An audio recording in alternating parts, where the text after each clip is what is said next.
Максимилиан Волошин, поэт, художник, мыслитель, философ, один из ярчайших представителей Серебряного века. Он у моря построил небольшой дом в Коктебеле, который стал центром притяжения для очень многих поэтов, которые находили там отдохновение и в дружеских беседах, и в идеях, и в ссорах. Это был семейный круг большой части поэтов Серебряного века. Максимилиан Волошин в Париже дружил с Бальмонтом, который в Коктебель не приезжал. И поэтому особенно интересно его размышление о судьбе России в то трудное время революционное, в котором он не только писал свои стихи, он думал, мыслил, он надеялся на благополучный исход судьбы в России. И в своем творчестве у него был такой лозунг: все видеть, все понять, все знать, все пережить. Все формы, все цвета вобрать в себя глазами. И сейчас вы услышите стихи Волошина «Вся Россия – костер». Читает Ольга Богоцкая.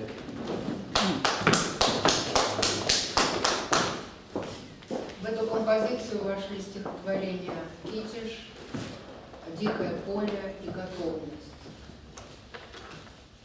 Вся Русь — костер, неугасимый пламень, из края в край, из века в век гудит, ревет и трескается камень.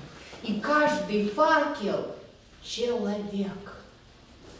Не сами ли мы, подобно нашим предкам, пустили пал, а ураган раздул его, и тонут в дыме едком леса и села Огнещан?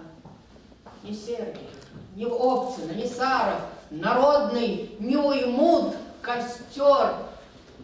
Они уйдут, спасаясь от пожаров, на дно серебряных озер. Так, отданная на поток татарам, святая Киевская Русь ушла с земли, прикрывшись светлояром. Но от огня не отрекусь. Я сам огонь, мятеж в моей природе.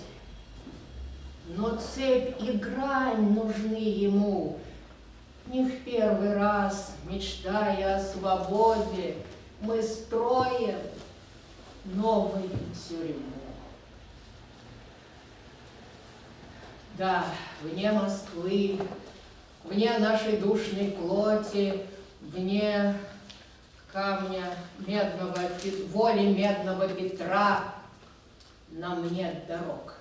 Нас водит на болоте огней бесовская игра. Святая Русь покрыта Русью грешной, и нет в тот град путей, куда зовет призывный и нездешний подводный благовесть церквей. Они пройдут расплавленные годы мятежных бурь и мятежей. Вчерашний раб, усталый от свободы, возропщет, требуя цепей, построит вновь казармы и остроги, воздвигнет сломанный престол, а сам уйдет молчать в свои берлоги, работать на полях, как волк. И отрезвясь от крови и угара, Цареву радуясь бичу, от угольев погасшего пожара затеплет ярую свечу.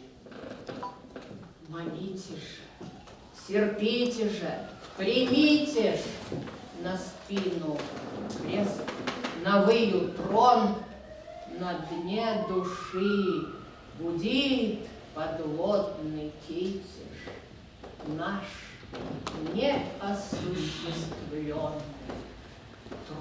сон. Русь, встречай роковые годины, разверзаются снова пучины неизжитых тобою страстей. И кровавое пламя усобиц лижет ризы твоих Богородиц на оградах печорских церквей.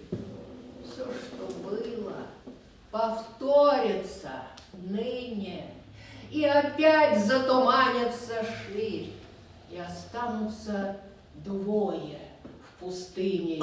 В небе Бог, на земле богатырь.